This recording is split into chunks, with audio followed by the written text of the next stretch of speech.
మహిళా మండలి మరియు హరికీర్తనం గ్రూప్ వారి ద్వారా ప్రజల వద్ద నుంచి విజయవాడ వరద బాధితుల కోసం ₹1,00,000 విలువ చేసే బట్టలు సామాన్లను సేకరించారు. గుంటూరు జిల్లా ప్రతిపాడు నియోజకవర్గం కాకుమాను గ్రామ పార్టీ అధ్యక్షుడైన ఎన్ పూర్ణచంద్రరావు సహకారంతో విజయవాడ వరద బాధితులకు పంపిస్తున్నట్లు ప్రగతి మహిళా మండలి అధ్యక్షురాలు అరి సత్యవతి మీడియాకు తెలిపారు. సహాయం అందించిన ప్రతి ఒక్కరికి ఆమె కృతజ్ఞతలు తెలిపారు. కార్యక్రమంలో మాజీ సంఘం డైరీ చైర్మన్ కొల్లా వీరయ్య చౌదరి, రామ్ గోపాల్, సునీల్ చౌదరి, ప్రగతి మహిళా మండలి సభ్యులు తదితరులు పాల్గొన్నారు.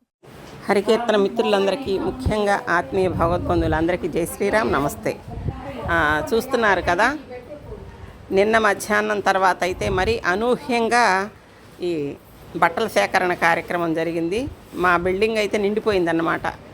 ఇన్నాళ్ళకి అసలు ఇంత నిండుగా ఒక మనసుకు తృప్తి కలిగించేటటువంటి సేవా కార్యక్రమం జరుగుతుంది కదా అనిపించింది.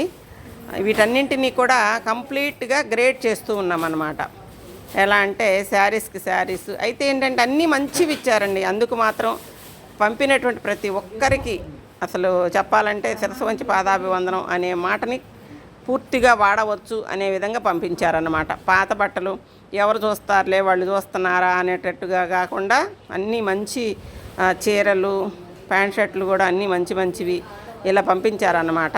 చాలా మనస్సు, హృదయం ద్రవించినటువంటి మనస్సుతోటి పంపినటువంటి ఈ బట్టల ప్రక్రియ పూర్తిగా బాగా ఉపయోగపడతాయి అన్నమాట. అక్కడ మనం తీసుకెళ్ళే జనానికి దాదాపు ఒక 15 గోతాలు అవుతాయి అనుకున్నాము. ఆ 15 గోతాలు అనేది ఒక మూలకు కూడా రాలేదు ఇప్పటికీ, ఇంకా సగం ఉన్నాయి అన్నమాట. సామాను కూడా చాలా వచ్చింది కదా, కాబట్టి వీటన్నిటినీ ఈరోజు పూర్తి చేయడానికి సాయంత్రం అయ్యేటట్లు ఉందన్నమాట.